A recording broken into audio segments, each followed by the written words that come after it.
बताइए, मंडल कमीशन 1990 में आता है और इसे लागू होने में 2 दशक लग जाते हैं, लेकिन ईडब्ल्यूएस रातों रात लागू हो जाता है।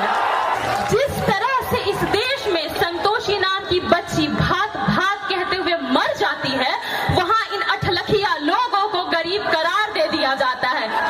अरे जिस देश में प्रधानमंत्री जी की डिग्री का पता नहीं है, वहां पर आप लोगों की पैदाइश का सर्टिफिकेट मांगते हैं। कर्पूरी ठाकुर जिंदाबाद, लालू यादव जिंदाबाद, राबड़ी देवी जिंदाबाद। ये समाजवाद की राजनीति की धारा की खूबसूरती है कि एक बहुजन समाज की बेटी यहाँ पर अपनी आवाज को बुलंद करने के लिए खड़ी है। एक तरफ ये वामपंथी है, एक तरफ ये नाजीवादी है। इनके बीच में समाजवाद की जड़ों को स्थापित करने के लिए मैं यहाँ खड़ी हूँ। मेरी हिम्मत को सराहो, मेरे हमराह बनो। मैंने एक शम्मा जलाई है इन आंधियों के खिलाफ।